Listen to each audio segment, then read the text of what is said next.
This is going to be my guide to completing the circuit on the steel path.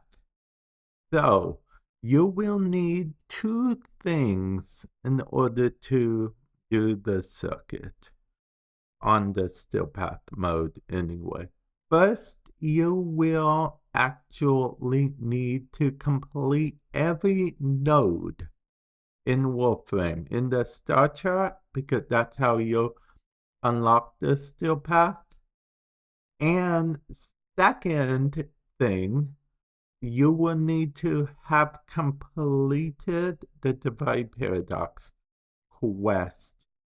So if you haven't completed it yet, just go to your codex and you should see Duviri Paradox, and then select it and just hit begin. Then you can start your quest. Now the first tip is kind of self-explanatory, and that is to select your rewards, okay?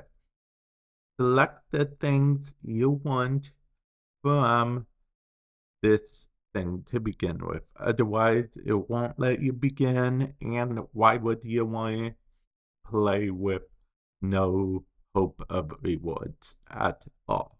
Now, the second tip is going to be public matchmaking, okay?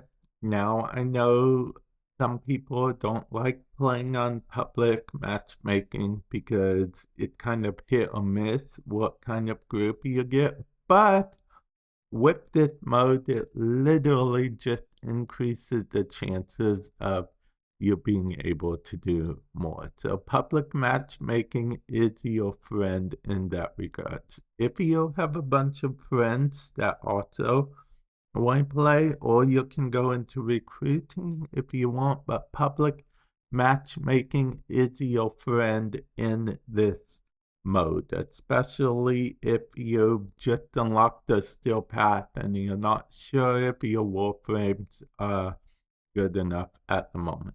The next tip will be to increase the amount of warframes you can select sooner than later. That will happen under opportunity from the Drifter intrinsic. You want to do that so you'll have a better chance of actually getting a warframe that you can actually use. Next tip why we're here is melee, okay?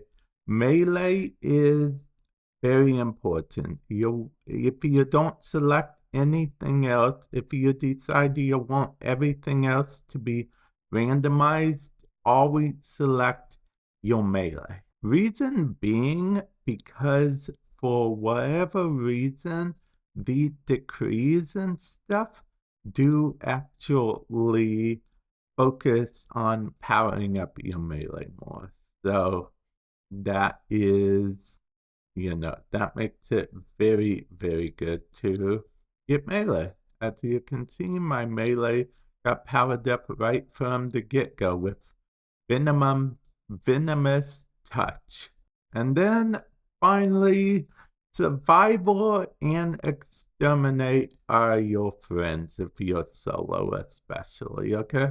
Because even though I don't recommend necessarily doing this solo if you don't have to, it's just extra work, sometimes you're stuck doing stuff solo.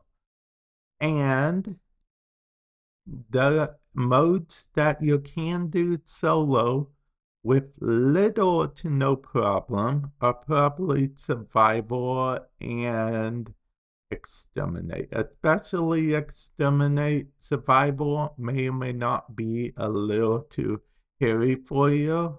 Really depends on personal preference. But if you're not sure if your build is up to snuff for